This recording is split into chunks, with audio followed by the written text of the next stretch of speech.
really what we want to focus in on today is more of the ubiquitous psychology that doesn't really change amongst people, whether, no matter their age, sex, or generation that they're from.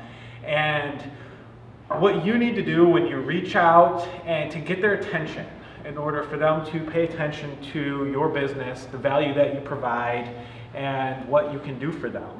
Because right now we are just bombarded with marketing messages. And in the marketing world, this is a bit cliche. They're like, you get 3,000 to 5,000 a day, and you can't really comprehend that much. And the truth is we just ignore most of it. It goes right over our head and past our senses. And we pay attention to certain marketing. And what I'm going to attempt to do right now is really go into the psychology of that and how to get people's attention. Now, when I say psychology, I mean a very narrow slice of psychology. I couldn't possibly delve into the complexities of a human being. They are very, very complex, fickle. They change their mind. Generally in marketing, you could make it a very systematic, scientific approach of how to do things until you throw human beings in the mix. And then everything goes out the window. One thing works 1 minute and it's not the next. So, with that complexity being said, as usually up here at least I can come up with a pretty good progression of how to introduce a topic that builds from the beginning into the main point of it. And it's much more difficult because of how people are. So what I'm going to do is just kind of throw out some snippets, and then what we're going to do is move into an exercise where we're going to write out a paragraph or two, or whatever you're comfortable with, about your business and the value that you're going to provide for your target market. But you're going to have to do that without talking about yourself or your business. It's going to come 100% from the perspective of the person you're trying to reach out to. And we have some aids that will help you with this up here that will pass out.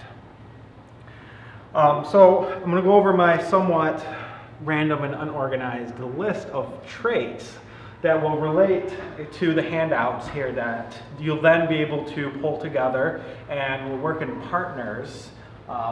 Looks like we have enough people for this.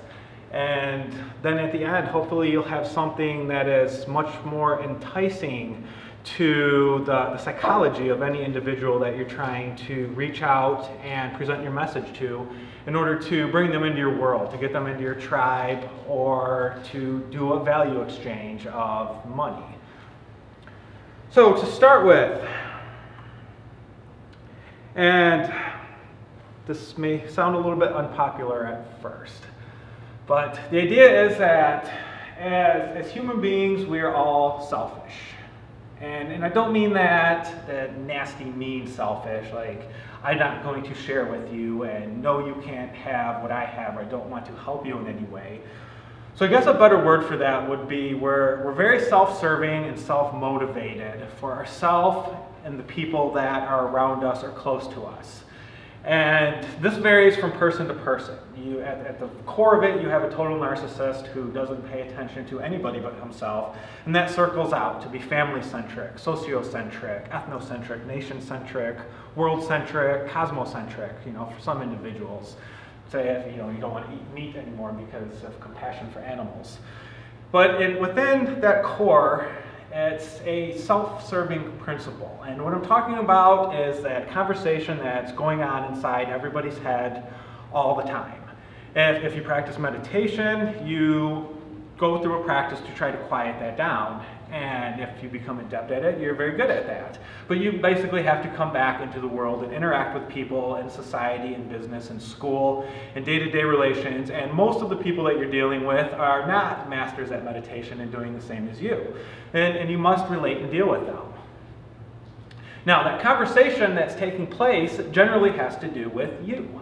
It's what's going on in my life. What is going on with my husband, my children? What are my grades like? Why is Susie messing up at school? God, I got to talk to her principal. Oh, did my husband or wife spend too much money? Did I have too much to drink last weekend? And it goes around in such a way that it's really about you in the center, and then like it moves out depending on what level you're at to the people around you. So within this, what most people are looking for is their own interest, their loved ones, and their own advancement. And generally, this is the point where they come into your world when you're doing business or trying to get them to enter your tribe. Is what is it that they're interested in that I can help with? Now that should be the way to go about it. Unfortunately, many people run business like, I need money, I want more people to pay me because that is my self-interest, and the more of that I get, the more fancy things I can buy, and I can have a bigger house and car and boat and me, so I need something from you.